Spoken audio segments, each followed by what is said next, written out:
बिस्मिल्लाहिर्रहमानिर्रहीम, अस्सलामुअलैकुम and a very good morning public. मैं आपको खुश आमदीद कहूँगी। मैं हूँ अर्मिला हसन। उम्मीद करता है आप बिल्कुल ठीक ठाक होंगे, मज़े में होंगे, आपकी सुबह अच्छी हुई होगी जनाब। कल बड़ा इंटरेस्टिंग दिन रहा। इंटरेस्टिंग दिन इस लिहाज से रहा कि कल जी पाकिस्तान के मौक़िफ़ की कह ले जीत हुई। हुआ कुछ यूँ कि गुज़िश्ता रोज़ आप सबको पता है कि यूएई के ख़िलाफ़ पाकिस्तान का मैच था, लेकिन उस मैच से पहले जो थ्रिलिंग एक्साइटमेंट या थोड़ी नर्वसनेस क्या कह सकते हैं, मैच होगा नहीं होगा, सारा दिन ये बहस होती रही है, मौमा सूरत हाल बनी रही। टीम दुबई के होटल में मौजूद थी। जो पीसीबी के बड़े थे वो लाहौर में सर जोड़कर बैठे थे, और बड़ों में मैं साबिक जो पीसीबी चेयरमैन उनका भी जिक्र करूंगी, जिसमें नजम सेठी और रमीज़ राजा भी शामिल थे। मोहसिन नकवी साहब ने जी इन दोनों को मुशावरत के लिए बुलाया। फिर दो टोक फैसला किया गया कि जी असूलों पर कोई समझौता नहीं करेंगे। पाकिस्तान ने आईसीसी से 2 मुतालबा दिए। पहला, जो मैच रेफरी जो एंडी क्राफ्ट है उनको तो हटाया जाए। दूसरा, भारतीय कप्तान जो सूर्य कुमार यादव हैं उन पर जुर्माना लगे या उनको पेनल्टी होनी चाहिए। बात बड़ी तो पाकिस्तान ने जी 2 टोक कह दिया कि अगर एक्शन नहीं हुआ तो टूर्नामेंट का बायकाट होगा। और आखिरकार दबाव काम कर गया। जो रेफरी थे एंडी पाइक्राफ्ट, उनको माफ़ी मांगनी पड़ गई और उन्होंने कहा कि सब गलत फहमी थी। मैच रेफरी ने जी पाकिस्तान क्रिकेट टीम के मैनेजर हों, कैप्टन हों, उनसे माजरत कर ली। अच्छा, फिर दूसरी बात, जो फिर हमने यूएई वाला जो मैच था उसमें टीम के लिए बड़ी इंटरेस्टिंग सूरत हाल रही। टीम बस में बैठी रही, फिर होटल में इंतज़ार करती रही कि जी लाहौर से सिग्नल आएगा तो ये सूरत हाल कुछ रुख इख्तियार करेगी। लेकिन वो क्या हुआ, फिर मैच ने हमने देखा कि मैच की सूरत हाल कुछ इतनी अच्छी नहीं थी। यूएई से हमारा मैच था और हम दुआएं मांग रहे थे कि अल्लाह करे कुछ सूरत हाल बेहतर है, क्योंकि जो स्कोर था, जो यहाँ पे सूरत हाल थी, वो कुछ ऐसी थी कि बंदे को टेंशन हो रही थी कि भाई आज हमने यूएई के अगेंस्ट भी दुआएं मांग मांग के जीतने हैं तो क्या करेंगे। अच्छा, ज़रा इस एशिया कप पे जी और पाकिस्तान का जो मैच है इस पर हम तज्जिया ले लेंगे। हमारे साथ नवीद गुलजार खोकर साहब मौजूद हैं जो कि स्पोर्ट्स एनालिस्ट हैं, और इसके साथ साथ जावेद खान भी हमें ज्वाइन करें, स्पोर्ट्स एनालिस्ट। आप दोनों का बहुत शुक्रिया कि आप दोनों ने हमें वक्त दिया। इंटरेस्टिंग सूरत हाल रही। मैं तो वैसे एक्सपेक्ट कर रही थी कि पता नहीं क्या हो जाएगा, हम क्या करेंगे, हमारा प्लान ऑफ एक्शन क्या होगा। मैं ज़रा पहले इस जो रद्द-ए-अमल आया है या जो माफ़ी तलाफ़ी से मामला सुलझ गया है, इस पे आप दोनों का कमेंट चाहूँगी। आगाज़ में जावेद खान आपसे करूँगी। ज़रा हमें बताएं आपका क्या मौक़िफ़ है सारी सूरत हाल के हवाले से जो कल एक हॉट टॉपिक बना रहा। बिस्मिल्लाहिर्रहमानिर्रहीम, अस्सलाम वालेकुम और गुड मॉर्निंग टू एवरीवन। कल से नहीं बल्कि 14 तारीख के बाद जैसे ही चेयरमैन साहब की जानिब से जो बयान सामने आया था कि हम 2 टोक वाली बात के हमने फैसला कर लिया है कि जो कुछ हुआ जब आगाज़ टॉस से कबल का हुआ कि दोनों कप्तानों को ख़ास तौर पर सलमान लियागा से कहा गया था कि आपने हाथ नहीं मिलाना, टॉस के बाद आपने उनके करीब नहीं जाना। और उसके बाद फिर जब मैच का इख्तिताम हुआ तो उस वक्त भी भारतीय टीम अपने जो है वो पवेलियन में चली गई, डगआउट से पवेलियन में चली गई और उन्हें दरवाज़ा बंद कर दिया था। तो डेफिनेटली क्योंकि एक स्पिरिट ऑफ द गेम बाकी कभी ऐसे इससे पहले कभी नहीं हुआ तारीख में, क्रिकेट की तारीख में। और ये जो सूरत हाल थी, फिर जो क्लोजिंग सेरेमनी में सूर्य कुमार यादव ने अपना एक बयान दिया, ट्रिब्यूट पेश किया। क्रिकेट में कोई भी खेल हो, खेल कोई भी है, लेकिन इस तरह की बहुत सारी चीज़ें, और इन्होंने इससे कबल भी की है। टीम इंडिया ने 2019 के आगाज़ में ये काम किया था ऑस्ट्रेलिया के खिलाफ की 5 वनडे सीरीज थी, 2 जीते, तीसरी में उनके लिए जो इंडियन आर्मी की कैप्स लेकर आया और फिर उस्मान ख्वाजा जो है वो मेजर उस्मान ख्वाजा जाग उठे और उन्होंने अगले 3 वनडेज में जो है वो 3 सेंचुरियां दागी इंडिया को, इंडिया ही की सरजमीन पे। तो इस तरह की हरकतें करके वो थोड़ा सा जो है वो अपना मोराल बुलंद करने की कोशिश करे, जो कि ऐसा होना नहीं चाहिए था। एक तो उनसे वो जो होस्ट वाला मामला था वो ले लिया गया था, यूएई शिफ्ट होना पड़ा, ये भी उनका दुख था। फिर जो मामला इससे पहले हुए थे मैदान जंग का कहूँगा, तो वो भी उनको दुख था। जाहिर है उन्होंने तस्लीम कर लिया, जो बयान कप्तान ने दिया था तस्लीम कर लिया था कि उनको 6-0 वाला मामला जो है वो उनको पड़ चुका है।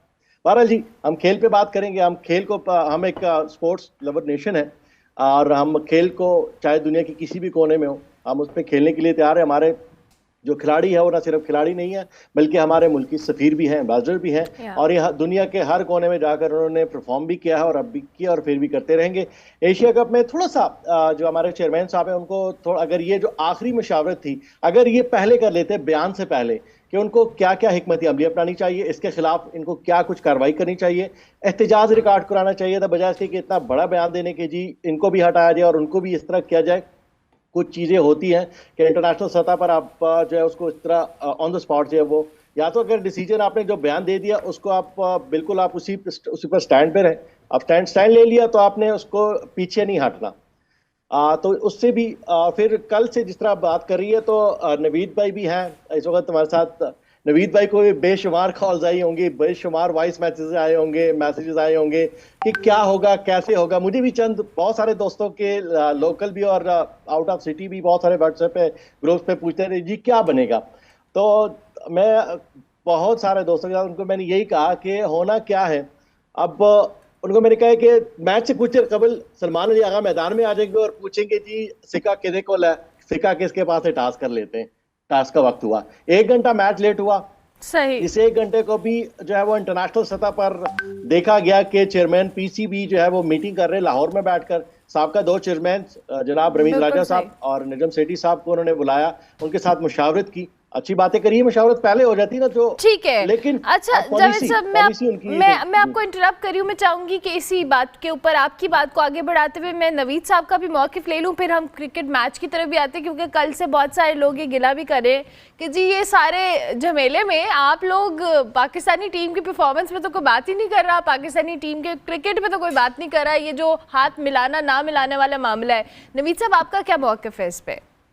बहुत शुक्रिया आरमला। मुझे सारा सवाल आपका समझ नहीं आ रहा है, मुझे थोड़ा सा शायद इशू आ रहा है। मैं बिल्कुल ये बड़ी पते की बात की आपने। इशू यही है, सबसे बड़ा इशू ही यही है कि आप पाकिस्तान टीम की परफॉर्मेंस पे बात नहीं कर रहे। आप बात कर रहे हैं पाकिस्तान हारा है इंडिया से मैच और इंडिया ने हैंडशेक नहीं किया। ठीक है, हम अगर बात कर लें यूनान में 1877 से लेके आज तक दुनिया एक क्रिकेट में नहीं पूरी दुनिया में जितनी भी स्पोर्ट्स खेली जाती हैं उसमें आप हैंडशेक करते हैं। और दुनिया की 100 से ज़्यादा स्पोर्ट्स के अंदर आप कम से कम पहले भी एंड पे भी, और कुछ स्पोर्ट्स तो ऐसी हैं जहाँ पे सेंटर में भी बार बार अंपायर कॉल के ऊपर आपको हैंडशेक करना होता है। इसका मकसद तो पीस होता है, प्रॉस्पेरिटी होता है, इसका मकसद स्पोर्ट्समैन स्पिरिटशिप को दिखाना होता है। और जब जंगें हुआ करती थी, मैं थोड़ा सा स्पर्टगन्स की तरफ जाऊँगा पीछे, जब जंगें हुआ करती थी तब भी जब 2 मुल्क आपस में लड़ते थे और वक्त होता था ओलंपिक्स का, तो उस वक्त क्या होता था कि जंग खत्म हो जाती थी, दोनों लड़ने वाले मुल्क आपस में आगे खेलते थे और ऐसे सलाम हैंडशेक किया करते थे। लेकिन ये पाकिस्तान और इंडिया का मामला है। और इंडिया में आपको एक बात बताऊं, एक बड़ी टर्म है मैं यूज करता हूं कि इंडिया क्रिकेट का इजराइल है। इंडिया क्रिकेट के अंदर जो चाहता है वो करता है और वो बिल्कुल ऐसे ही क्रिकेट का इजराइल है इंडिया, और उसने पाकिस्तान को क्रिकेट का गजा बनाया हुआ है मेरा ख्याल है। लेकिन हमारा जो मुद्दा है ना, हम उससे हट गए। में पाकिस्तान टीम हारी है इंडिया से 7 विकेटों से। अच्छा, आप पहली बार नहीं आ रहे, आप बार बार हारते हैं उनके साथ। जब आप हारते हैं, आपकी कोई भी हार देख लें, आप इंग्लैंड में जाके हारे थे तो वहाँ पर भी आपके साथ इशू आया था, वहाँ आपने हारे सौफ के मामले को उठा दिया था। आज आप यहाँ पे हारे हैं और आप इस मामले को उठा रहे कि उन्होंने हैंडशेक नहीं किया। नहीं किया यार, ना करें हैंडशेक। आप ठीक है, स्पोर्ट्समैन स्पिरिट डिस्टर्ब हुआ, ऐसा नहीं होना चाहिए था। ये एक न्यू नॉर्मल सेट हो जाएगा। इससे क्या होगा कि पूरी दुनिया की स्पोर्ट्स में एक सिंपल बन जाएगा, एक सैंपल बन जाएगा कि यार ठीक है, पाकिस्तान के साथ इंडिया ने भी हैंडशेक नहीं किया था, हम भी नहीं करते नेक्स्ट टाइम, आप ना करें। मेरे ख्याल में इससे दुनिया का बैलेंस है ना जो स्पोर्ट्स का, वो डिस्टर्ब होगा। पाकिस्तान को ज़्यादा मसला नहीं होना चाहिए था। पाकिस्तान को मसला अगर होना चाहिए था तो वो इस बात से कि आपको 7 विकेटों से शिकस्त हुई है, आपका टॉप ऑर्डर नहीं चलता, आपका मिडिल ऑर्डर नहीं चलता, आपका लोअर मिडिल ऑर्डर नहीं चलता, आपकी बॉलिंग में वो दमखम नहीं रहा उस तरह का जिस तरह का हुआ करता था, जिस तरह इंडिया पाकिस्तान से डरता था। अब 20-21 मैचेस की बात कर लें, अगर पाकिस्तान वर्सेस इंडिया, अगर आप सारे स्टैट्स देख लें, इंडिया से ज्यादा जीता हुआ। आप इसे पीछे चले जाएं थोड़े से, आप 90s की क्रिकेट में चले जाएं, बहुत बड़े बड़े नाम थे पाकिस्तान के, वो कांपते थे आपके साथ मैच खेलते हुए। आप कोलकाता में देख लें जाके मैचेस, आप पाकिस्तान के मैचेस देख लें, वो कांपते थे आपके साथ मैचेस खेलते हुए। और अब क्या होता है, आप कैटेगरी के लिए अपने चैनल्स के ऊपर बैठ के ये बात करते हैं कि नवीद कोखर है, सो एंड सो है, जो भी अरमला अपने शो में बात करती हैं, ये सारे ऐसे लगे हुए हैं हाँ मैच तो हमने जी जाना है, इनके पास तो कुछ भी नहीं है। और वाकई हमारे पास कुछ भी नहीं है। आप मेरा ख्याल है मुद्दे से हट नहीं सकते। आपने कल ओमान के साथ मैच खेला, 41 रन से आपने मैच से जीता, और जिस तरह से आपके बॉलर्स विकेट्स ले रहे थे, उसके बाद उनकी सेलिब्रेशन चल रही थी, मुझे तो ऐसा लग रहा था जैसे आप अगेंस्ट ऑस्ट्रेलिया खेल रहे हैं, आप अगेंस्ट साउथ अफ्रीका खेलते हैं, आप न्यूजीलैंड के खिलाड़ी आउट करने पे आप खुशी का इजहार करते हैं। पाकिस्तान अब बहुत छोटे लेवल पे आ गया। बांग्लादेश से जीत के खुशियां मनाते हैं, अब वेस्ट इंडीज से जीत के खुशियां मनाते हैं। आप कल आपने यूएई को जीत के खुशियां मनाई हैं। मुझे नहीं लगता है कि हमारा यही लेवल था, हमारी यही क्रिकेट थी। हमारा जो ब्रांड ऑफ क्रिकेट था वो बिल्कुल तबाह हो गया। पाकिस्तान कभी नंबर 1, नंबर 2, नंबर 3 के ऊपर हुआ करता था। हम अगर ओडीआई की बात करें नंबर 1, अगर T20 की बात करें नंबर 1, अगर टेस्ट मैचेस के अगर टेस्ट रैंकिंग की बात करें तो नंबर 2 और नंबर 3 के ऊपर विराजमान होते थे। आज हम कहाँ हैं? आज हम आई थिंक सो T20 में नंबर 8 के ऊपर हैं, हम ओडीआई में नंबर 5 के ऊपर हैं, हम टेस्ट में नंबर 7 के ऊपर। आई थिंक सो यही रैंकिंग है आजकल पाकिस्तान की। मेरा ख्याल है हमें अपनी क्रिकेट को देखना होगा। आप अच्छी क्रिकेट खेलें, दुनिया सारी आपकी बात करेगी। अगर आप यही बात करते ना, आपने इंडिया को 7 विकेटों से शिकस्त दी, आप अगर दे देते, अगर आप इंडिया को 100 रन से, आप 50 रन से हरा देते, आप 7 विकेटों से शिकस्त दे देते इंडिया को, देन हम ये बात कर सकते थे कि उन्होंने हैंडशेक नहीं किया, फलाना नहीं किया। अब तो वो भी ये बात करते हैं। क्रिकेट में जवाब देना चाहिए था जावेद साहब, जैसे भी नवीद गुलजार साहब ने भी कहा है। ये बड़ी इंपॉर्टेंट चीज़ है कि ठीक है, वी अग्री कि हमने अपने स्टैंड्स को अपनाया और बड़े सॉलिड तरीके से अपनाया। चेयरमैन पीसीबी ने इस हवाले से काम किया, लेकिन eight the end of the day it's about cricket and the performance of the team, right. हम अपनी परफॉर्मेंस को इन सारे झमेलों में कहीं छोड़ नहीं सकते, क्योंकि जितने बुरे तरीके से हम खेले हैं इंडिया के अगेंस्ट भी, और अभी इन्होंने ओमान का जिक्र किया, कल मैं यूएई वाला मैच देखकर परेशान हो रही थी कि ये वो टीम है जिन्होंने रिसेंटली क्रिकेट खेलना शुरू की है, और हम T20 में, हम वनडे में बड़े अच्छे परफॉर्मर रहे हैं, टॉप की टीम रही है। आज हम सेलिब्रेट कर रहे हैं और दुआएं मांग रहे हैं कि यूएई से हम जीत जाएं। मतलब आप लेवल ऑफ या क्रिकेट का जो एक लेवल है उसका अंदाज़ा हम खुद यहाँ बैठकर बात करके लगा सकते हैं कि किस हद तक हम डाउनफॉल की तरफ जा रहे हैं। जी बिल्कुल, नवीद भाई की बात से भी मैं इत्तेफाक करूंगा और आपके सवाल से भी, क्योंकि उसकी बात ये है कि एक तो हमारा डोमेस्टिक जो है वो डोमेस्टिक क्रिकेट का वो लेवल नहीं रहा, वो मयार नहीं रहा। अच्छा, हमने क्या किया, हमने आजमाए हैं अपना वो प्लेयर जो मुख्तलिफ लीग्स में जाके, हर लीग का अपना एक लेवल होता है, एक मयार होता है, उन वहाँ से चुन के लाए हैं। कुछ जो है वो उनका कमबैक हुआ है, किस प्लेस पे हुआ है, निहायती माजरत के साथ के टेस्ट क्रिकेट में कारकर्दगी पर हम T20 में भी उनको शामिल कर लेते। हमने जिन खिलाड़ियों को बाहर बिठाया ये कहकर कि उनका स्ट्राइक रेट कम है, पिछले गुज़श्ता 3 मैचेस में साइम अयूब 0 पर आउट हो रहे हैं, ठीक है। इसके साथ साथ बाकी मानदा बैटर्स की बात करें तो उनमें मोहम्मद हारिस को भी मैं कसूरवार ठहराऊंगा। एक निस्फ सेंचुरी 14-15 इनिंग्स में एक निस्फ सेंचुरी जो है वो काफ़ी नहीं। आप मेन बैटर हैं। देखिए, नंबर चेंज होना डेफिनेटली, आप किसी रीजन से खेलते हो, किसी डिपार्टमेंट से खेलते हो, वहां पर आपका कोई एक नंबर होगा। आप ओपनिंग करते हो, लेकिन आप 25 करोड़ आवाम की नुमाइंदगी करते हैं तो वहां पर 18 जो है वो चुन कर आते हैं। वहां पर स्लॉट होता है ओपनर्स का भी, वो आपको हो सकता है वो मुकाम ना मिले, लेकिन आपको उसके लिए तैयार रहना पड़ता है। अब जिस तरह हसन नवाज है, उनसे जब प्रेस कॉन्फ्रेंस में पूछा गया तो उन्होंने कहा जी मैं किसी भी पोजीशन पर खेलने के लिए तैयार हूं, टीम से जब जो डिमांड करे। फखर जमान भी ऑन एंड ऑफ जो है वो ऊपर नीचे आते रहे। अभी भी आपने देखा कि उन्होंने जो इनिंग्स खेली है छोटे छोटे कैमियो में 40, 45, 50 की, तो उन्होंने तीसरे, चौथे, पांचवे, अब फखर जमान ये कहे कि जी मुझे वो नंबर नहीं मिला जो मैं खेलता चला आ रहा हूँ।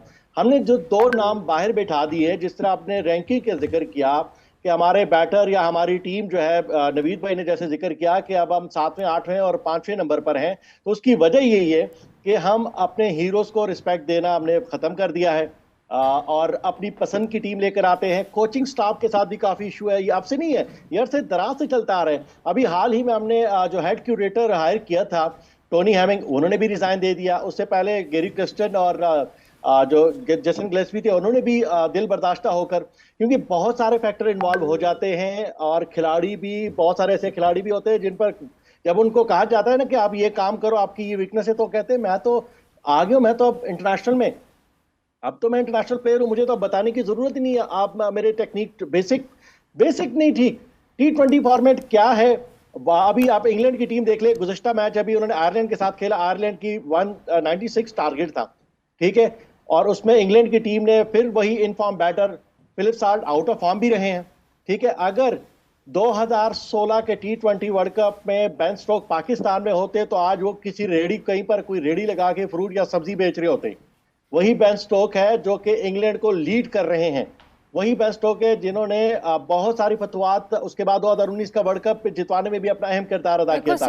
हमने क्या किया, हमने मोहम्मद रिजवान और बाबर आजम को बिठाई। वो बाबर आजम है जिन्होंने इंग्लैंड के खिलाफ 203 रन की शराकत से 10 विकेट से कामयाबी दिलाई थी मोहम्मद रिजवान के साथ मिलकर। वही बाबर आजम और मोहम्मद रिजवान है जिन्होंने साउथ अफ्रीका के खिलाफ 197 रन की पार्टनरशिप की थी, और ये वही बाबर आजम और मोहम्मद रिजवान है जिन्होंने वेस्ट इंडीज के खिलाफ 158 रन की शिराकत की थी। ये वही बाबर आजम है जिन्होंने और मोहम्मद रिजवान जिन्होंने 152 रन से 10 विकेटों से आईसीसी क्रिकेट इवेंट की हिस्ट्री में पाकिस्तान को पहली मर्तबा इतने बड़े मार्जिन के साथ इतनी बड़ी फतह दिलाई थी।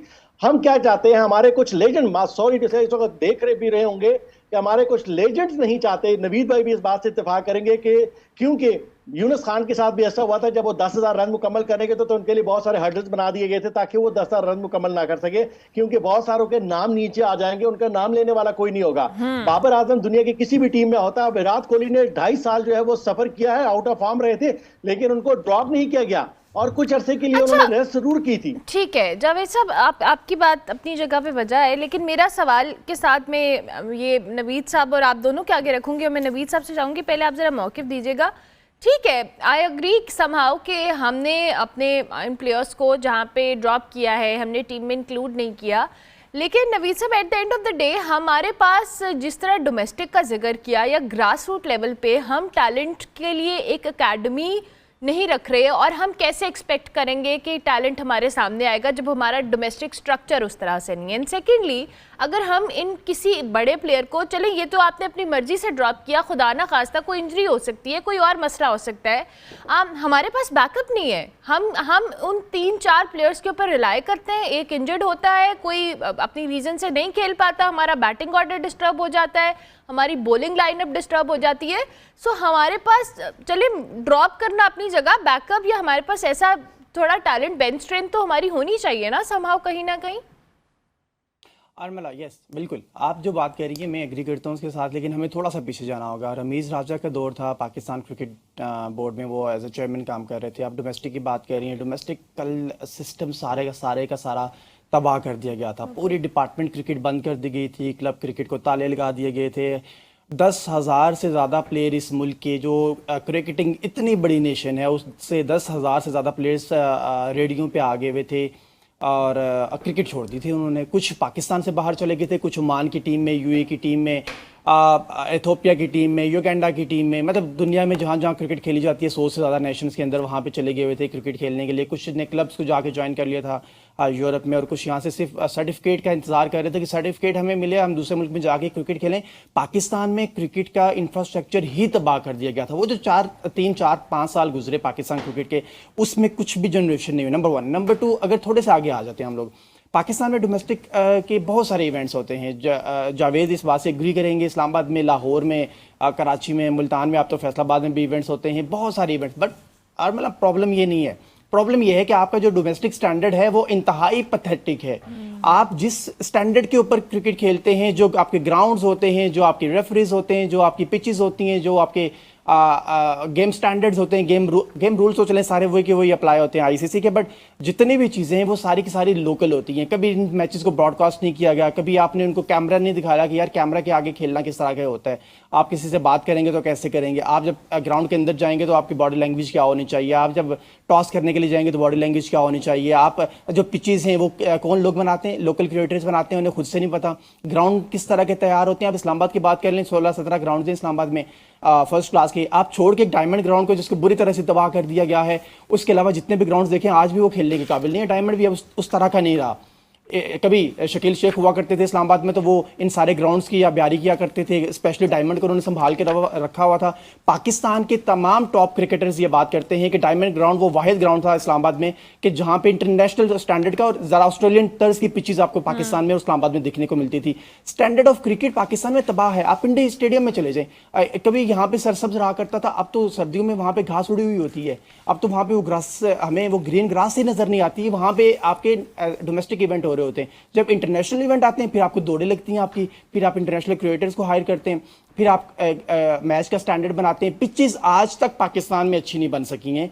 पिचेस को बनाने वाले, पिचेस को रीड करने वाले लोग पाकिस्तान के अंदर मौजूद नहीं है। डोमेस्टिक के अंदर लड़का खेलता है, एक इंडिया से लड़का आता है, आप इस वक्त इंडिया की T20 की टीम देख लें, हर लड़के ने ऑलमोस्ट 50, 60, 70 फर्स्ट क्लास के मैचेस खेले हुए। आप साइम अयूब को देखें कितने फर्स्ट क्लास के मैचेस हैं, आप मोहम्मद हारिस को देखें कितने फर्स्ट क्लास के मैचेस हैं, छोड़ के सरदादा फरहान को जिन्होंने ऑलमोस्ट 10,000 के करीब रन किए हुए डोमेस्टिक के अंदर, पाकिस्तान के डोमेस्टिक सर्किट में। लेकिन वो भी जब इंटरनेशनल क्रिकेट के अंदर आते हैं तो डोमेस्टिक सर्किट बिल्कुल मुख्तलिफ होता है इंटरनेशनल क्रिकेट से। ठीक है। ये पाकिस्तान की बात कर रहा हूँ। अगर आप बाहर चले जाते हैं तो वहां पे जब डोमेस्टिक में 50-60 मैचेस खेलते हैं तो आपको अंदाजा हो जाता है कि इंटरनेशनल क्रिकेट किस तरह की होती है। यहाँ तो हम ये बात करते हैं कि ये 30-40 मैचेस डोमेस्टिक में खेल के आए में, चले सीखने को मिल जाए। यार तो पिछले 30-40 मैचेस में उन्होंने क्या किया, आपने क्यों नहीं सिखाया 30-40 मैचेस में उन्हें? क्यों? क्योंकि पाकिस्तान में डोमेस्टिक स्टैंडर्ड ही नहीं है, क्रिकेट ही नहीं है। अरबों रुपए अब लगा रही है पीसीबी डोमेस्टिक के ऊपर, लेकिन फिर वही बात, उनका कोई फायदा नहीं होना जब तक आप स्टैंडर्ड ऑफ क्रिकेट है वो मेंटेन नहीं करेंगे, वो एक उस तरह की नहीं रखेंगे जैसे इंटरनेशनल क्रिकेट होती है। आप उस तरह के स्टैंड, आप कायदे ट्रॉफी पाकिस्तान का सबसे बड़ा डोमेस्टिक इवेंट है, आप जरा उसका स्टैंडर्ड देख लें। ठीक है, यानी डोमेस्टिक स्टैंडर्ड के साथ जाके आप, ठीक है, स्टैंडर्ड ऑफ क्रिकेट बेहतर करेंगे तभी आप एक्सपेक्ट करेंगे कि इंटरनेशनल लेवल पे भी जो प्लेयर्स आ रहे हैं।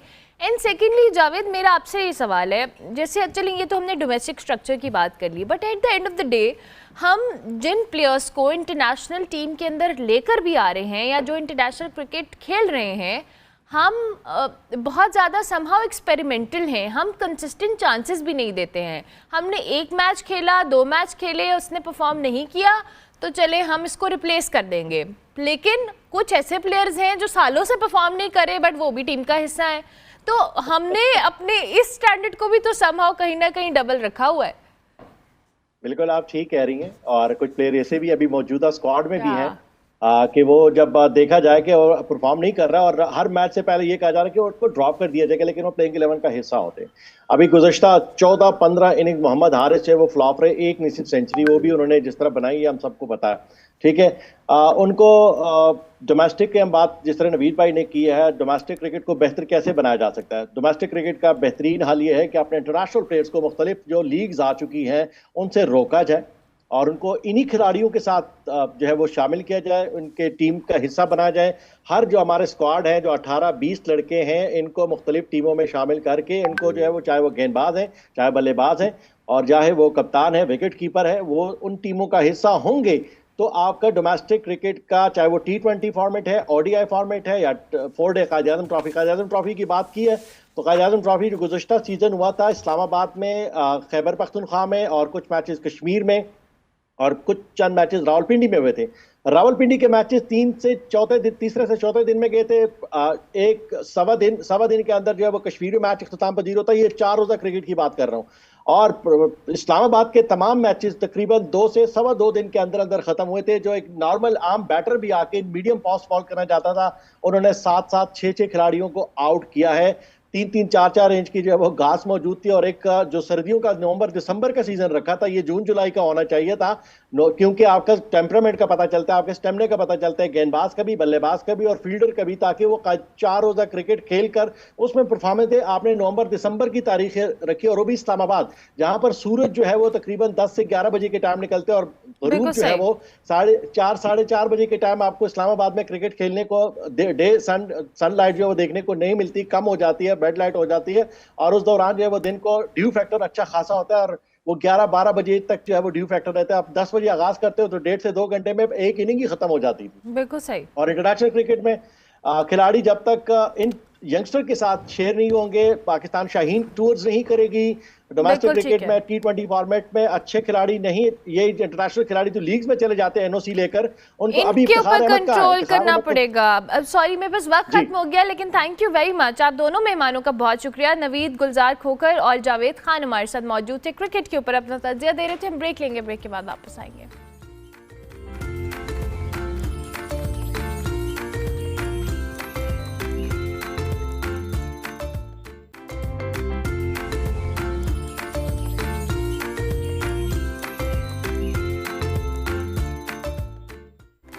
Welcome back to good morning public ji. Break के बाद वापस आ गए हैं और मैं किचन से आई हूँ वापस। आज हमारा किचन काउंटर बहुत ही कलरफुल सा है क्योंकि शेफ़ वजिया तारिक हमारे साथ मौजूद हैं और पहली दफ़ा हमारे शो में आई हैं। अस्सलाम वालेकुम वजिया। अस्सलाम, थैंक यू सो मच सबसे पहले for inviting It's a pleasure to be here. Thank you so much. आपका आपका बहुत शुक्रिया कि आप तशरीफ लाई और आपने हमारे किचन काउंटर को इतना कलरफुल कर दिया। आज हम क्या बना रहे हैं बच्चियों? अच्छा, बेसिकली ना आज हम restaurant style Thai pineapple chicken with butter garlic steam rice बना रहे हैं। क्योंकि हम लोग ना रेस्टोरेंट का खाना क्रेव कर रहे होते हैं। अब कितने को बंदा रेस्टोरेंट जाए और डाइन आउट करे, राइट? तो हम लोग घर पे बनाएंगे और बिल्कुल रेस्टोरेंट स्टाइल। जबरदस्त। तो अभी हमें क्या क्या चीजें चाहिए? सबसे पहले मैं आप लोगों को बता देती हूँ, ये मैंने ना चिकन फ्राई करके रखा है। ठीक है। ये बेसिकली मैंने 1 kg चिकन ब्रेस्ट बोनलेस लिया। इसको salt as per your taste, black pepper powder 1 teaspoon, soya sauce 3 to 4 tablespoon, chicken powder 1 teaspoon और 1 अंडा और हाफ कप कॉर्नफ्लावर लगा के मैंने मैरिनेट किया फॉर 10 to 15 मिनट्स। ठीक है। एंड उसके बाद मैंने इसको फ्राई कर लिया। ठीक है। अब हम झटपट से इसकी सॉस बनाएंगे जो कि इसकी ग्रेवी है। उसके लिए मुझे चाहिए होगा ऑयल सबसे पहले। अच्छा, ये ना बहुत झटपट बन जाती है। अगर आपके मेहमान आ जाए ना तो आप फटाफट बना सकते हैं। और वैसे चाइनीज या इस तरह का जो खाना होता है जिसमें कटिंग में ज्यादा टाइम लगता है, आई बिलीव कुकिंग में प्रिपरेशन करके अगर रख लेना, जैसे मैंने सॉर्ट आउट करके सब कुछ रखा हुआ है तो फिर मिनटों में बन जाता है। ऑयल डाल दिया 1/4 कप के जितना। ठीक है। सबसे पहले अदरक लहसुन का पेस्ट डाल कर ना हम इसको जरा सा सौते कर लेंगे। अच्छा, अदरक लहसुन को काइंडली जलाइएगा ना, क्योंकि फिर ना वो अजीब सा एक फ्लेवर आ जाता है। बिल्कुल ठीक है। इसके लिए जो हमें वेजीज चाहिए ना, उसमें है अनियन, ठीक है, और कैप्सिकम ग्रीन वाली। अच्छा, रेड कैप्सिकम ना बिल्कुल ऑप्शनल है।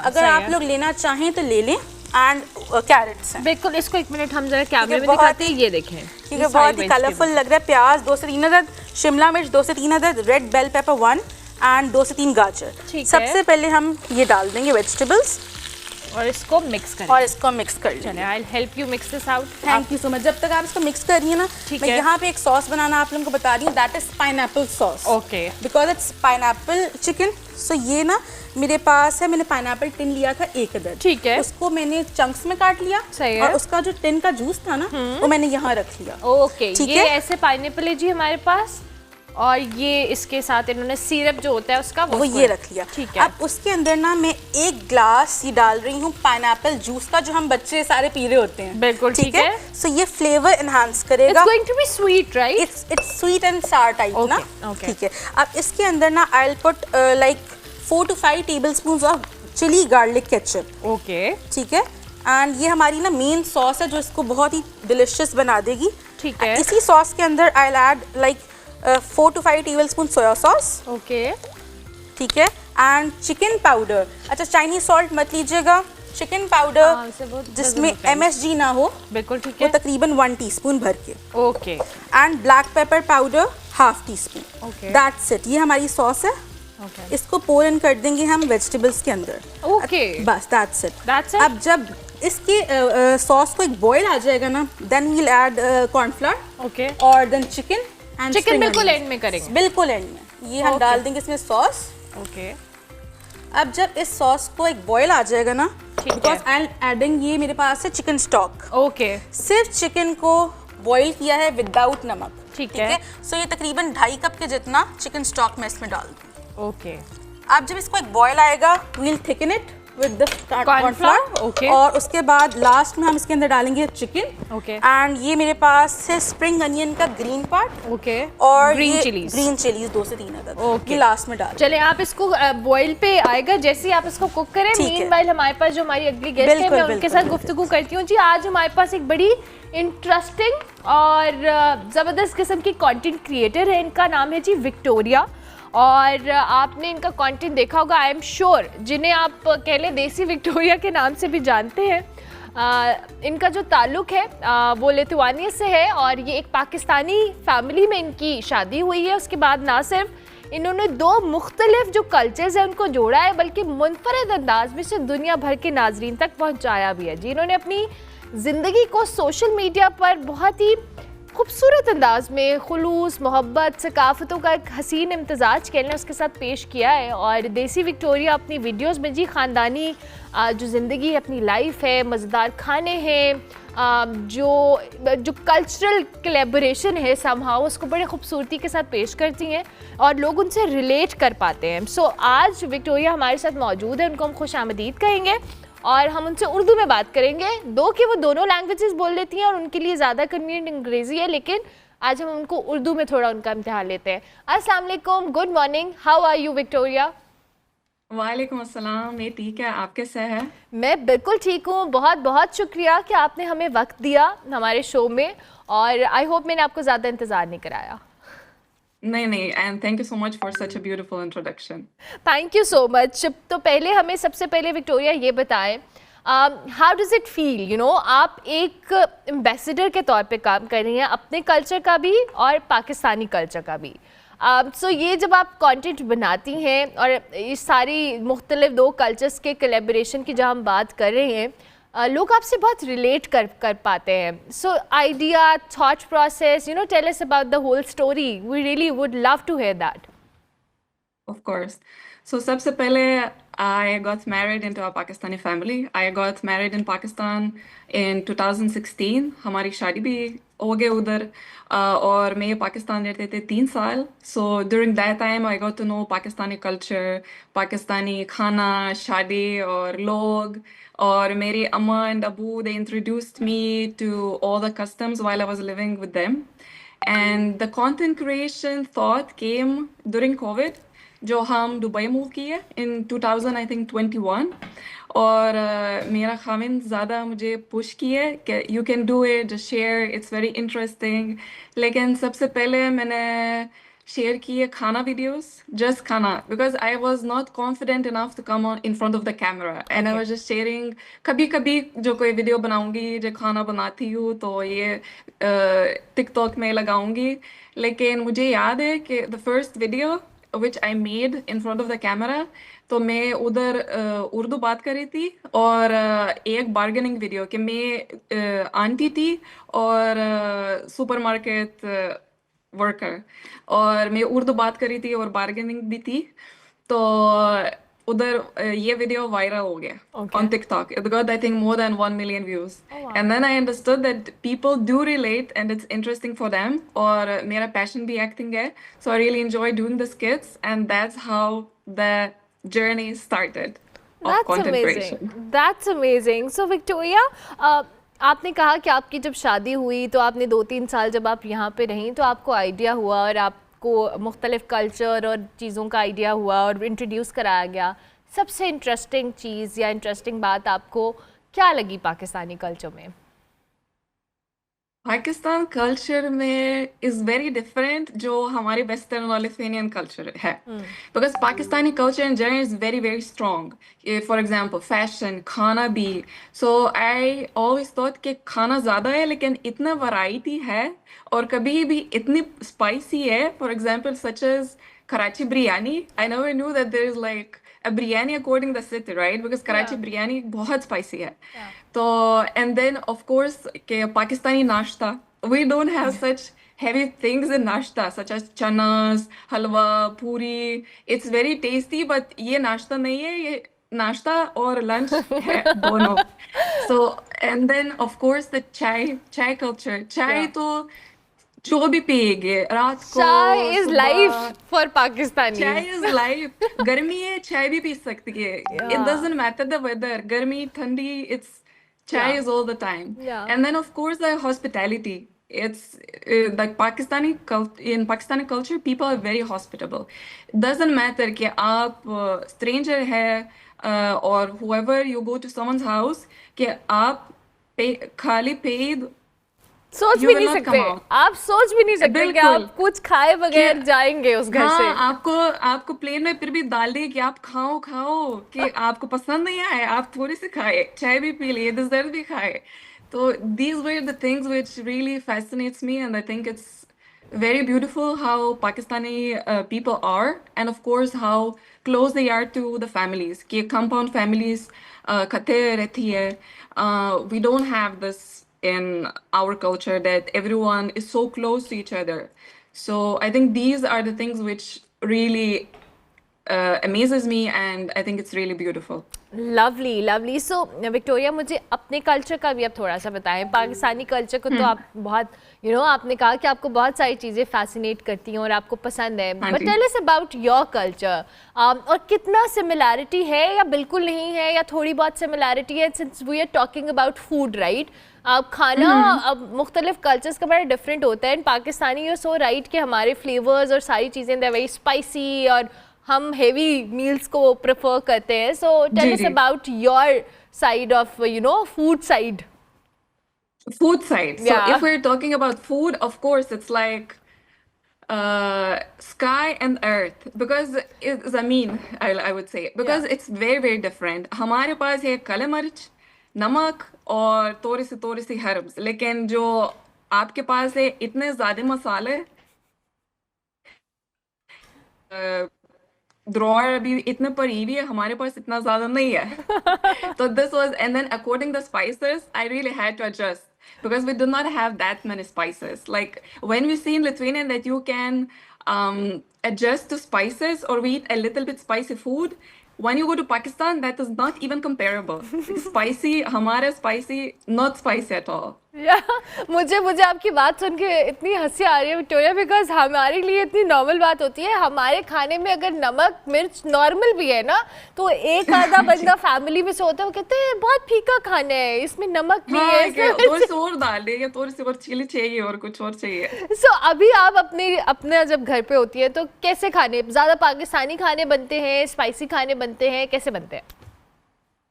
I would say mixed, लेकिन ज़्यादा पाकिस्तानी मैं बनाती हूँ क्यों, मेरी बच्ची, my daughter, she is देसी बच्चा. She loves देसी food. Like her comfort food is dal, mutton biryani, mutton pulao, mutton कढ़ाई, जो मटन बची है और उसको बहुत पाया भी पसंद है, चाय भी पीती है, लस्सी, तो शी लव्स देसी फूड. सो ऑफ कोर्स मैं ज़्यादा पाकिस्तानी खाना बनाती हूँ, लेकिन जो कब हमारा लिथुआनियन खाना है थोड़ा सा पिका, तो मैं लिथुआनियन खाना भी बनाती हूँ.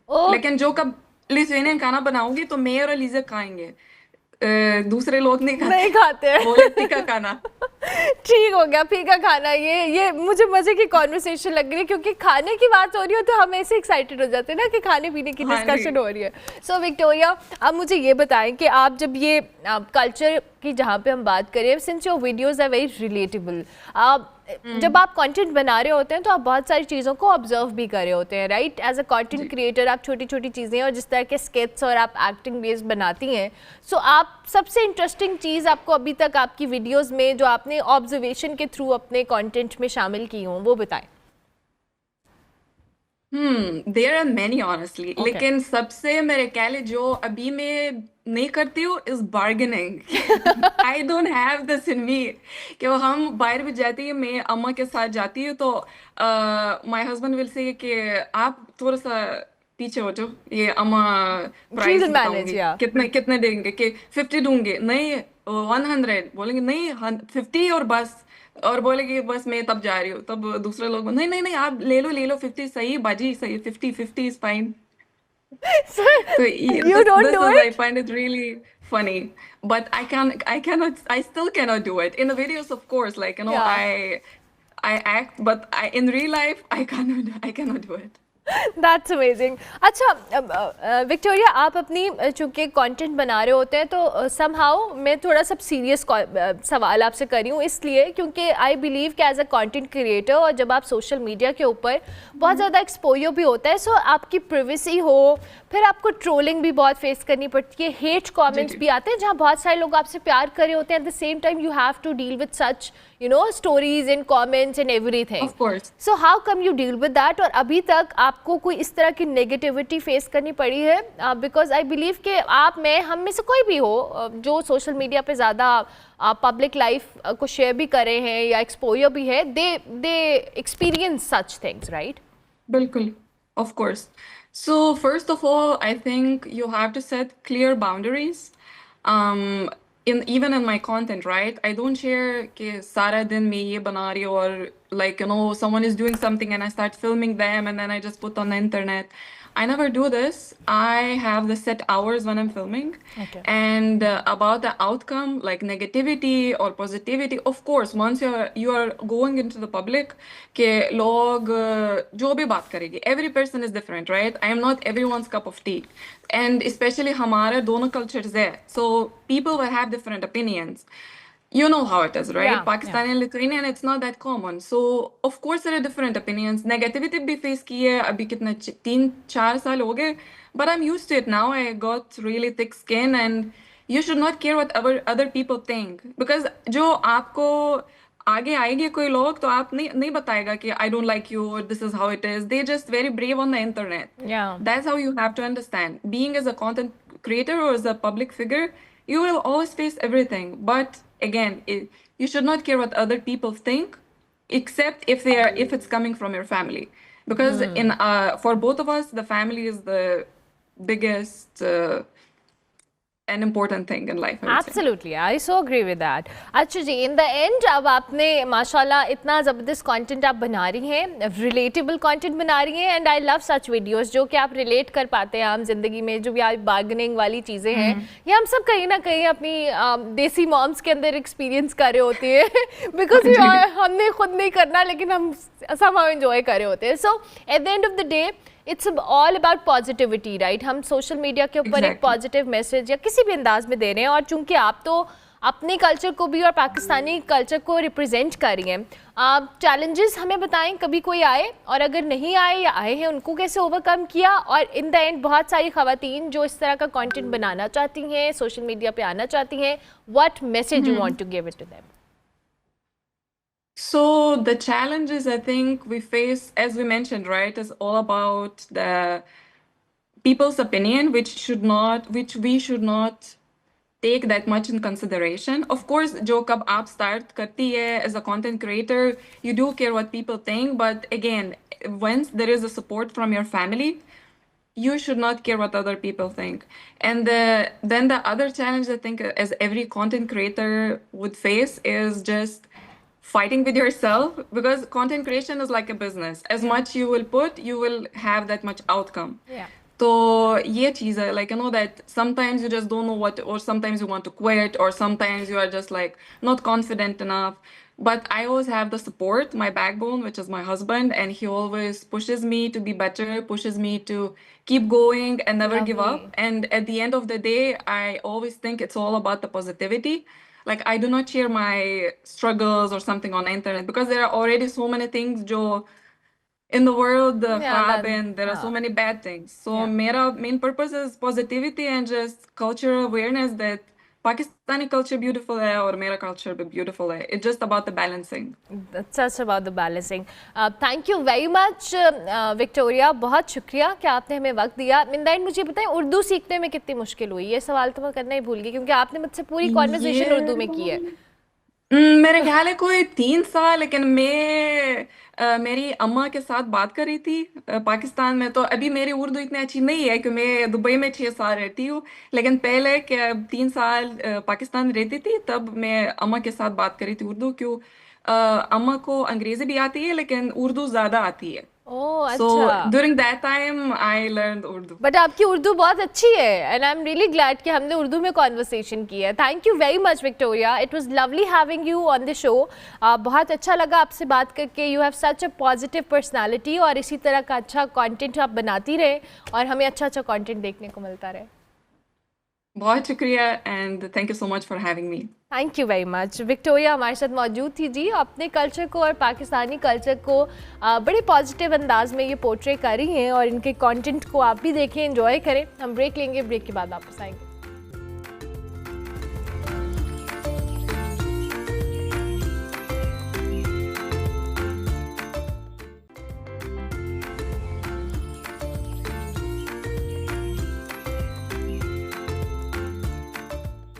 Welcome back to good morning public ji. Break के बाद वापस आए हैं. पाकिस्तान में जहां हम क्रिकेट, हॉकी, दीगर फिजिकल स्पोर्ट्स की बात करती हैं और खूब सराहते भी हैं, वहीं पे ऐसे भी यंगस्टर्स हैं जो जहनी सलाहियतों से दुनिया को हैरान और परेशान करें. हाल ही में जी मलेशिया के शहर कोलालमपुर में जो मुनक्किद होने वाली 20th वर्ल्ड यूथ स्क्रैबल चैम्पियनशिप हुई, जिसमें पाकिस्तान के लिए एक बड़ी कामयाबी सामने आई। और ये 3 रोज़ा इवेंट था जिसमें जो 30 अगस्त से 1 सितंबर तक जारी रहा, जिसमें दुनिया भर के नौजवानों ने शिरकत की। पाकिस्तान के जो नौजवान स्क्रैबल प्लेयर है एहज़म अहमद सिद्दीकी, इन्होंने इस मुकाबले में ना सिर्फ अंडर 16 वर्ल्ड चैम्पियन का टाइटल जीता, बल्कि दुनिया के तीसरे बेहतरीन खिलाड़ी होने का भी एजाज़ हासिल किया। साथ ही जी वो पाकिस्तान की जो टीम ट्रॉफ़ी है जीतने में वो भी अहम किरदार अदा किया। और उनकी हालिया कामयाबी इस बात का डेफिनेटली सबूत है कि पाकिस्तान में अगर नौजवान जो हैं, यूथ जो हैं, राइट डायरेक्शन में आगे बढ़े तो दुनिया के हर जो मैदान है, हर खेल के अंदर, चाहे वो फिज़िकल है या मेंटल है, आज हम उनसे जीत के बारे में और स्क्रैबल में जो पाकिस्तान का स्कोप है उसके हवाले से भी बात करेंगे। एहज़म अहमद सिद्दीकी हमारे साथ मौजूद है। अस्सलाम वालेकुम एहज़म, गुड मॉर्निंग, कैसे हैं आप?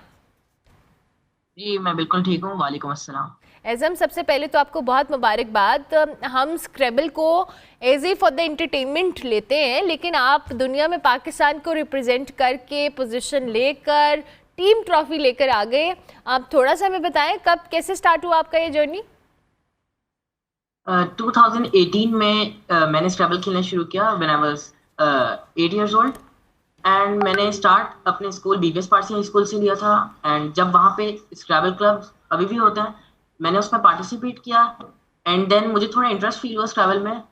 एंड फिर हमारे स्कूल में इंटर स्कूल हुआ। उस टाइम पे हॉर्लिक्स और पाकिस्तान स्क्रैबल एसोसिएशन कोलैबोरेट करके इंटर स्कूल करवाते थे, जो कि पाकिस्तान का बिगेस्ट टूर्नामेंट हुआ करता था माइंड स्पोर्ट का। उसमें मैंने पार्टिसिपेट किया and overall I got 10th position. तो मुझे काफ़ी इंटरेस्ट फील हुआ इस गेम से और मतलब मैं काफ़ी माइल हुआ इस गेम की तरफ। और फिर मैंने पाकिस्तान स्क्रैबल एसोसिएशन से कांटेक्ट किया और वहाँ से अपने आप को रजिस्टर कराया। एंड देन वहाँ से जी आप कंटिन्यू करें अपनी बात को एज़म। पाकिस्तान स्क्रैबल एसोसिएशन में सर तारिक परवेज जो रन करता है, एंड वहाँ की टीम ने मुझे बहुत सपोर्ट किया एंड ठीक है। अच्छा एज़म, मुझे ये बताएं कि ज़ाहिर है वहाँ पे इंटरनेशनली मुख्तलिफ टीम्स पार्टिसिपेट करी होती हैं और आप दुनिया के तीसरे बेहतरीन खिलाड़ी भी ठहरे। It's a very technical game, right? आपने जैसे कहा कि आप बहुत पहले से ये गेम खेल रहे हैं, लेकिन ज़ाहिर जब इंटरनेशनल कॉम्पिटिशन्स में जाते हैं तो चीज़ें डिफरेंट होती हैं, जब आप यहाँ पे खेल रहे हैं तो चीज़ें डिफरेंट हैं। सो किस चीज़ ने आपको ज़्यादा हेल्प किया? आपकी कौन सी टेक्निकलिटी हैं जो आप स्पोर्ट इस माइंड गेम के अंदर रखते हैं? बहुत सारी चीज़ें मैटर करती हैं। जैसे वहाँ जो है वो प्रेशर भी होता है, टेंशन भी होती है। 3 डे टूर्नामेंट, उसके लिए टेम्परामेंट की भी ज़रूरत पड़ती है। तो पाकिस्तान में ऐसे 3 डेज टूर्नामेंट होते हैं जिससे हमें प्रैक्टिस करवाई जाती है और हमारे स्कूल में भी प्रैक्टिस करवाई जाती है इस चीज़ की, तो ताकि वहाँ जाके हमें टेंशन और प्रेशर वो ना हो, हम पे वो ना इम्पोज। ठीक है। अच्छा ऐसे मुझे ये बताएं, वैसे तो आजकल हम बच्चों को देखते हैं डिजिटल पे एक्टिव बहुत ज़्यादा हैं, पबजी एंड पता नहीं कौन कौन सी गेम्स हैं जो ज़्यादा खेल रहे होते हैं, और scrabble is an old game, you know, आप ये पुरानी एक माइंड गेम है जो बहुत अरसे से खेली जाती है। आपका ध्यान इस तरफ कैसे आया? आप क्यों डिस्ट्रैक्ट नहीं हुए कि आप उन गेम्स की तरफ की बजाय इस तरफ आए और आपने इसको एज अ माइंड गेम और आपने इसको प्रोफेशनली कैसे समहाउ परस्यू किया? बचपन से ही मुझे मतलब स्क्रैबल की आदत डाली गई, क्योंकि मेरे पेरेंट्स चाहते थे कि मैं को करिकुलर में पार्टिसिपेट करूं। तो मेरे स्कूल में स्क्रैबल एंड चेस क्लब होता है मंडे को, तो मैंने वहीं पार्टिसिपेट किया और वहीं से मुझे पता चला स्क्रैबल। तो फिर तभी मुझे इन सब चीज़ों की डिस्ट्रैक्शंस कभी नहीं हुई। ज़बरदस्त। तो ऐसे मुझे ये बताएं कि पाकिस्तान में इस तरह की जो माइंड गेम्स हैं, चाहे वो स्क्रैबल है या कोई और है, उसका स्कोप क्या है? और आप 2018 से खेल रहे हैं आपने कहा, तो इस टाइम आपने क्या चीज़ें ऑब्जर्व की एज अ प्लेयर? मैंने बड़ी चीज़ें ऑब्जर्व की, जैसे कि स्क्रैबल का स्कोप ईयर बाय ईयर काफ़ी बढ़ता जा रहा है पाकिस्तान में, और माइंड स्पोर्ट्स की वैल्यू भी काफ़ी बढ़ती जा रही है। ऑल ओवर द वर्ल्ड भी स्क्रैबल का स्कोप इज इंक्रीजिंग। बिल्कुल ठीक है। अच्छा, जिस कंपटीशन में आप गए थे उसमें कौन कौन सी टीम्स के प्लेयर्स आए हुए थे या लोग थे जिन्होंने पार्टिसिपेट किया हुआ था? All over I guess 20 countries थी वहाँ पर, and mainly Sri Lanka, India and other countries भी थी। काफ़ी प्रोमिनेंट कंट्रीज थी एंड बहुत टफ कंपटीशन था बाहर मुल्क में। अच्छा, आपने 3 दिन में 24 मैचेस खेले हैं if I am not wrong, ये कितना चैलेंजिंग था? 24 मैचेस, वो भी ऐसी जगह जाके जहाँ फेमिलियर हो, तो ये काफ़ी मुश्किल हो जाता है आपके लिए। लेकिन जैसे मैंने पहले कहा कि हमें इस चीज़ की प्रैक्टिस कराई जाती है, तो हमारे लिए इतना हेक्टिक नहीं थी ये चीज़। तो मुझे ये बताएं एज़म, इंडिया भी इस टूर्नामेंट में या चैम्पियनशिप में पार्टिसिपेंट था, आपका मुकाबला रहा इंडियन प्लेयर से या किस टीम से रहा, किस मुल्क की? जी, मेरा सबसे ज़्यादा मुकाबला इंडिया और श्रीलंका से ही रहा, क्योंकि वहाँ की टीम बहुत अच्छी तैयारी करके आती है, बहुत अच्छा खेलता है। तो सबसे ज़्यादा मुकाबला वही इंडिया एंड श्रीलंका से ही है। ठीक है। अच्छा, अब क्या ऐसी चीज़ें हैं जो आप समझते हैं कि इम्प्रूवमेंट का मार्जिन है, बिकॉज़ आप 3rd पोजीशन आपने स्कोर की और ये किसी तौर भी कम नहीं है। जो पहली और दूसरी पोजीशंस पे आई हैं, उनमें क्या ऐसी चीज़ थी, क्या एज उनको मिला आपके ऊपर थोड़ा बहुत जो मिला? I believe India and first India था एंड सेकंड नाइजीरियन थे। सो आई बिलीव के they were a little bit better than me, and फिर एक लक का भी फैक्टर आया था I believe, and all over they were a little bit better than me, so that's why they were first and second. अच्छा, नहीं, मुझे ऐसे बताएं क्या बेहतर क्या लगा? मैं ये जानना चाह रही हूँ कि टेक्निकलिटी पॉइंट ऑफ व्यू से बेहतर था, उनकी प्रैक्टिस एंड ऑल फैसिलिटीज, सारी चीज़ें, ये मैं जानना चाह रही हूँ आपसे। अगर फैसिलिटीज़ की बात करी जाए तो मलेशिया एंड इंडिया, वहाँ की उनको मतलब सपोर्ट बहुत है। जैसे मलेशिया में फाइनेंस, वहाँ के जो फाइनेंस एंड एजुकेशन मिनिस्टर है, उन्होंने उस टूर्नामेंट को सपोर्ट किया और एक हाइट दी। ठीक है। इन द एंड बहुत सारे यंगस्टर्स आपको देख रहे होंगे, कुछ कहना चाहें आप उनको हमारे प्लेटफॉर्म से, कि आपने जिस तरह से इस माइंड गेम के अंदर पाकिस्तान को रिप्रेजेंट किया इंटरनेशनली, वो भी अगर इस तरह की गेम्स खेलना चाहते हैं, व्हाट दे कैन डू? मैं पेरेंट्स को एडवाइस करना चाहता हूँ कि वो अपने बच्चों को ऐसे गेम्स में दाखिला करवाएं, बिकॉज इट इंक्रीजेज, पढ़ाई में भी अच्छे होते हैं बच्चे और increases math strength and other things as well. ज़बरदस्त, thank you very much Azam, बहुत शुक्रिया। एज़म अहमद सिद्दीकी हमारे साथ मौजूद थे, स्क्रैबल चैम्पियन है मलेशिया के अंदर, कोलमपुर के अंदर 20th वर्ल्ड यूथ स्क्रैबल चैम्पियनशिप हुई जिसमें इन्होंने 3rd पोजीशन स्कोर की। हमसे बात कर रहे थे। हम ब्रेक लेंगे, ब्रेक के बाद वापस आएंगे।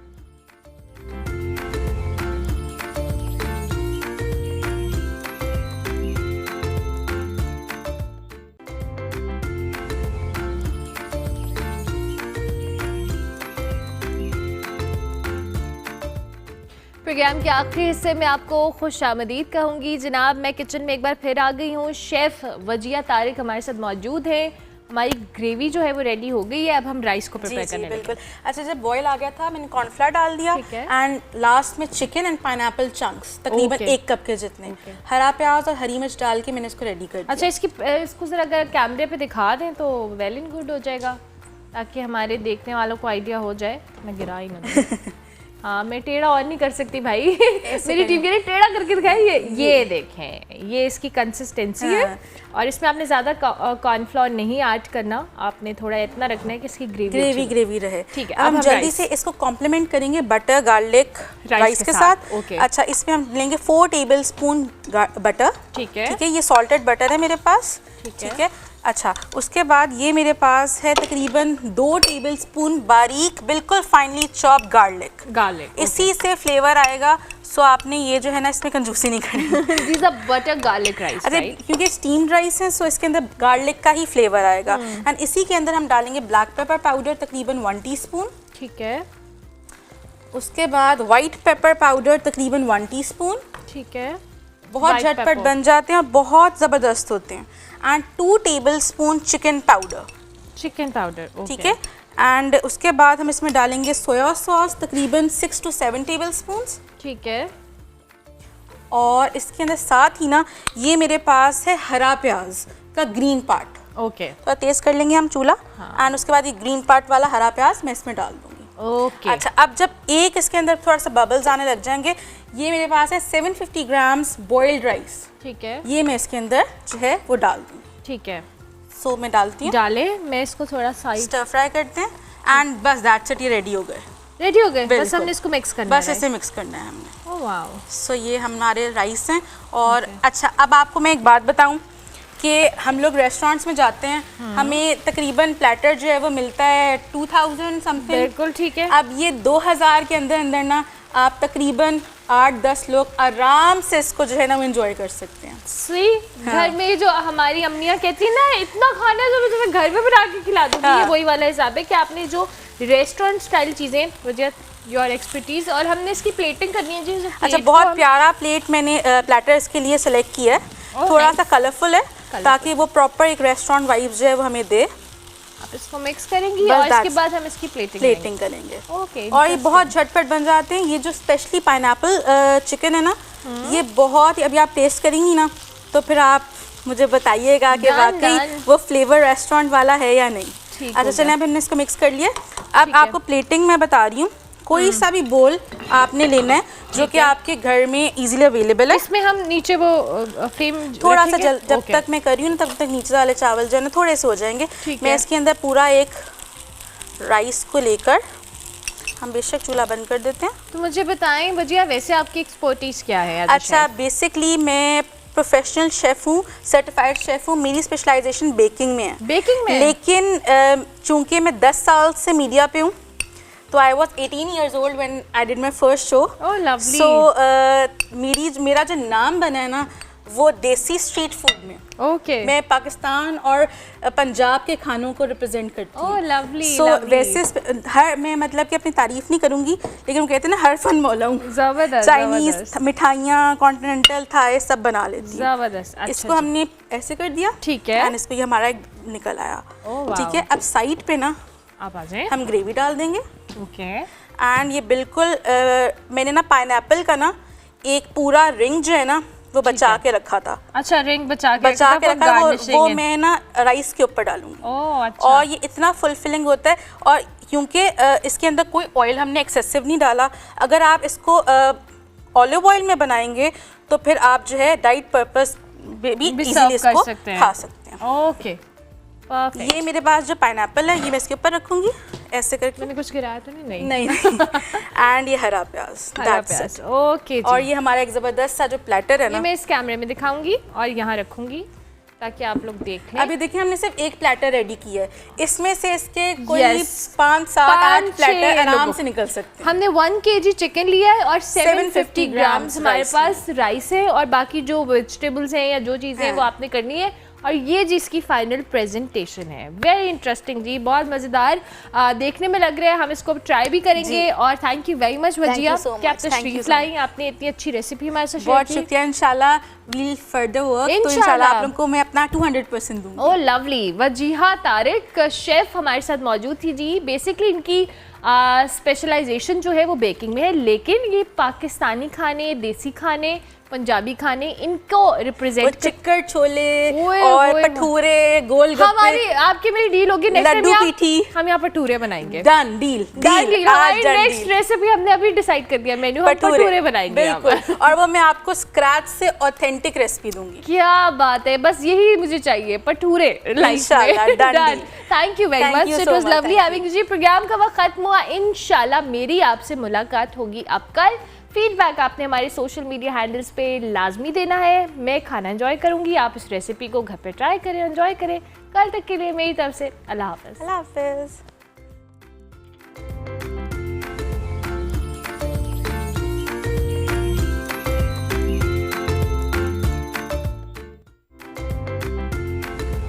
Welcome back to good morning public ji. Break के बाद वापस आ गए। वैसे तो पाकिस्तान में हर साल मॉनसून के बाद डेंगू बुखार एक संगीन अवामी मसला बनकर सामने आता है, और रवा साल जो हालात हैं वो मज़ीद ख़तरनाक भी हो सकते हैं, अल्लाह ना करे, और हो भी रहे हैं।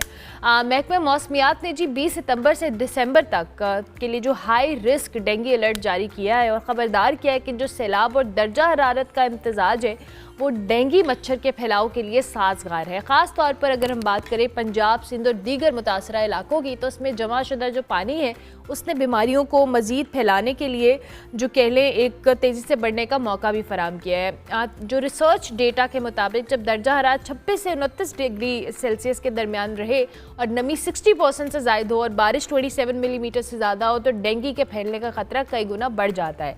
इस साल की शदीद बारिशें हैं, दरियाओं का ओवरफ्लो हो, पानी की निकासी की नाकामी हो, बड़े शहरों जिसमें कराची, लाहौर, इस्लामाबाद, फैसलाबाद मुल्तान, सक्खर, इन इलाकों की बात करें जो ख़तरे से 2-4 हैं। ऐसे में सवाल ये है कि क्या इस बार हमने मुतहरिक इकदाम किए, क्योंकि इस बार ऐड ऑन फैक्टर सैलाब और वहाँ पर जो मुतासरा इलाके हैं वो भी एक इम्पॉर्टेंट फैक्टर है, क्योंकि ऑलरेडी वहाँ पे बहुत सारी बीमारियाँ जो हैं वो परवान चढ़ने को हैं, और ऐसे में डेंगू एक बहुत मेजर इशू है जिसके ऊपर कंट्रोल करना और इसके हवाले से इकदाम करना बड़ा ज़रूरी हो जाएगा। इस हवाले से जी हम जहाँ सैलाबज़दा इलाकों का जिक्र कर रहे हैं वहाँ पर क्या सूरत हाल है, और बीमारियों के अलावा भी जो इमदादी या रेस्क्यू के हवाले से काम किया जा रहा है उस पर हम अलखदमत फाउंडेशन की रिप्रेजेंटेटिव हमारे साथ मौजूद हैं डॉक्टर एजाज़ नज़ीर चौधरी, जो कि सेक्रेटरी हैं अलखदमत foundation Lahore, national director अलखदमत health units.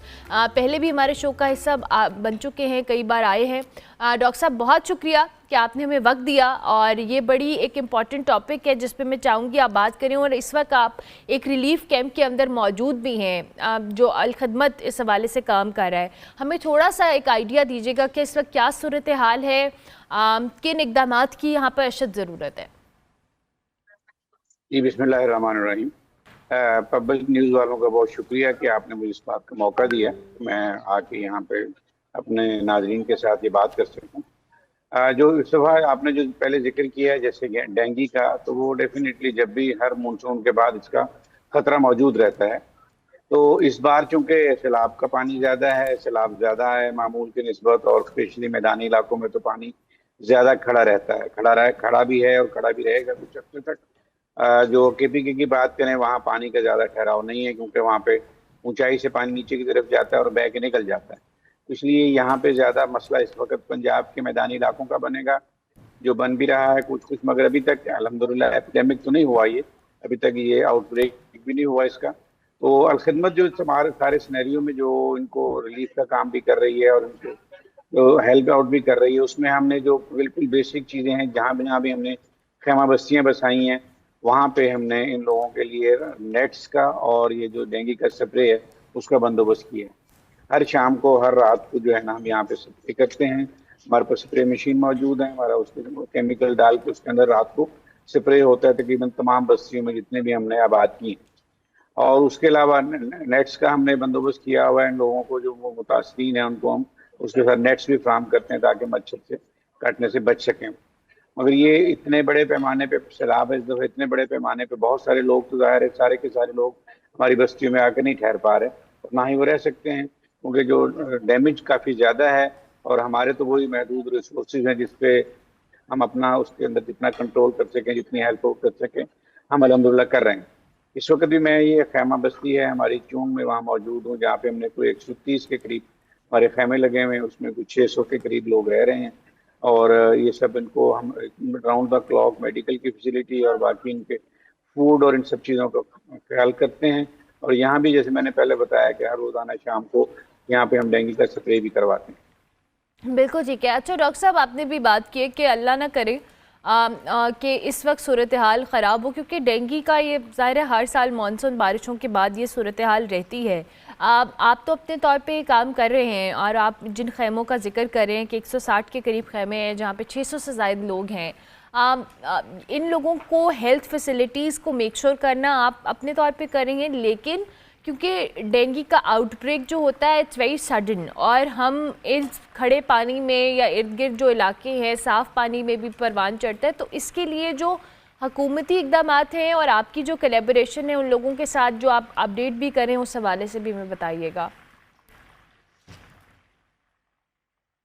जी, हम जहाँ पे हमें वो NDMA या PDMA में, KBK में NDMA के साथ हमारा राब्ता है, पंजाब में PDMA वाले भी हमारे साथ ऑन बोर्ड हैं, तो इसमें हम ये सब चीज़ें जैसे रेस्क्यू के लिए बोट्स की ज़रूरत पड़ती रही है, वहाँ 1122 वाले हमारे साथ कोलैबोरेट करते रहे हैं। तो दोनों हर जगह पे जहाँ कोई और भी ऑर्गेनाइजेशंस हैं, जैसे हमारे हेल्थ फैसिलिटी में कृषि वाले हमें काफ़ी सपोर्ट करते हैं नेचुरल मेडिसिन के लिए, वो भी हमारे साथ जाते हैं।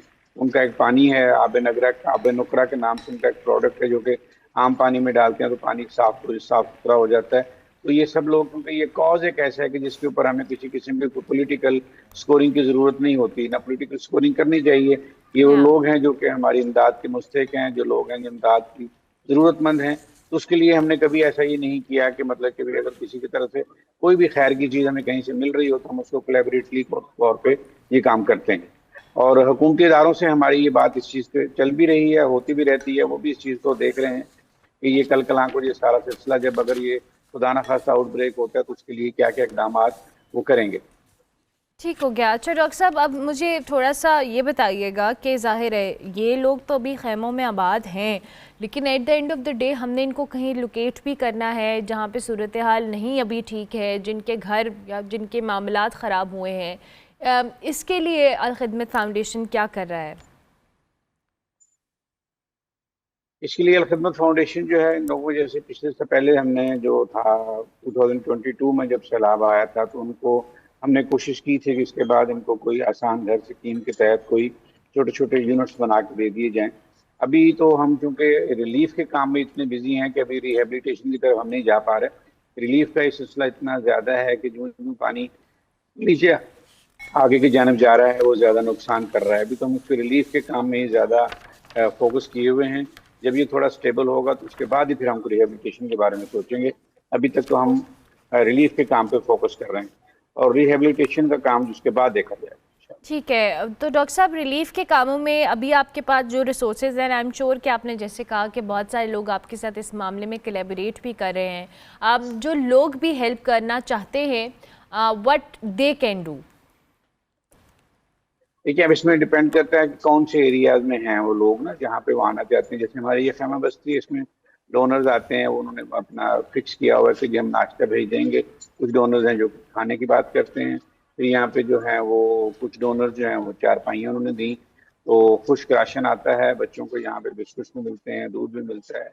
लेडीज़ की जो किट है वो तो हमने खुद अल खिदमत ख़वातीन विंग जो है वो हमें फ्राहम करती है। हमने यहाँ सब ख़वातीन को वो दी हुई हैं, हर खैमे में दी हुई है। इस तरह से अगर कोई खुदा न खास्ता यहाँ पे इमरजेंसी होती है, जैसे हमने 2-3 ख़वातीन को यहाँ से रेस्क्यू करके उनकी डिलीवरीज भी कराई हैं जो कि फुल टर्म पे थी, तो एम्बुलेंस हमारे पास हम वक्त मौजूद होती है। एक हमारे पास मोबाइल हेल्थ यूनिट यहाँ पे है और ये तकरीबन हमारे पाकिस्तान में हमारे पास 15 हेल्थ यूनिट है हमारे पास। जैसे पहले आपने जिक्र किया कि मैं अल खिदमत का ये जो मोबाइल हेल्थ यूनिट को भी देखता हूँ, तो 15 में से 8 जो हैं हमारे इस वक्त ये सैलाब ज़दा इलाकों के अंदर मसरूफ़ हैं। हमारे हेल्थ यूनिट के अंदर तमाम फैसिलिटीज़ मौजूद होती हैं, जिसमें बेसिक्स टेस्ट भी होते हैं, डॉक्टर होता है, अल्ट्रासाउंड मशीन होती है, फार्मेसी होती है। ये सब चीज़ें सिर्फ एक ही ट्रक के अंदर मौजूद हैं और वो मूव करता है डे टू डे। अगर आज जलालपुर के एक कोने में है, कल जलालपुर फिर वाला दूसरे कोने में होगा। ऐसे ही ये गुजरात में भी इसने काम किया और इस तरह मुख्तलिफ इलाकों में, बाजोड़ में, बुनेर में, इन जगह पे हमने ये मोबाइल हेल्थ यूनिट हमारे डिप्लॉयड रहे हैं। अब वहाँ से कुछ मूव जहाँ वहाँ पे काम क्योंकि कम हो गया है तो हम उसको यहाँ मूव करके सेंट्रल पंजाब में ले आए। तो ये सब चीज़ें हम यहाँ पे फैसिलिटेट करते हैं। हमारी यहाँ पे स्क्रीनिंग होती है, मतलब ख़वातीन का विजिट होता है। हमारे आज भी लेडी डॉक्टर्स जो हैं और उन्होंने आना है और साथ हमारे पीडियाट्रिशियंस भी आते हैं, पीड्स वाले, तो हफ्ते के हफ्ते उनका विजिट होता है। इनका एंटीनेटल करते हैं जो ख़वातीन की डिलीवरी के काबिल हैं या जिन ख़वातीन का एंटीनेटल हो रहा है, जो वहाँ दौरान ज़िच्चगी हैं, हमल में हैं या डिलीवर हो चुकी हैं, उनको देखने के लिए लेडी डॉक्टर का विजिट होता है। अगर आप मेरे बैकड्रॉप में देखें तो अभी भी हमारा ये कैंप चल रहा है, वहाँ पे डॉक्टर्स बैठे हुए हैं, पेशेंट्स भी आते हैं। यहाँ पे उनको हम जो इंडोर की फैसिलिटी है, जो छोटी मोटी ड्रिप लगानी है वो भी हम यहाँ लगाते हैं, इंजेक्शन वगैरह जो देना वो भी दे सकते हैं। तो ये सारा हमारा यहाँ पे एक बेसिक सेटअप यहाँ पे है। और फिर हम कोलैबोरेटेड हैं अपने हॉस्पिटल्स के साथ। एक मंसूरा के अंदर हमारा एक हॉस्पिटल है अल खिदमत का, एक सुरैया अजीम हॉस्पिटल है, तो हम उनके साथ कोलैबोरेटेड भी हैं। जो पेशेंट की जरूरत है इंडोर एडमिशन की, हम उसको वहाँ रेफर भी करते हैं। ठीक हो गया, thank you very much doctor साहब, बहुत शुक्रिया। डॉक्टर एजाज नज़ीर हमारे साथ मौजूद थे जी। अल खिदमत फाउंडेशन इस वक्त जो रेस्क्यू और रिलीफ के मामला थे उसके हवाले से हमें बता रहे थे। ब्रेक लेंगे, ब्रेक के बाद वापस आएंगे।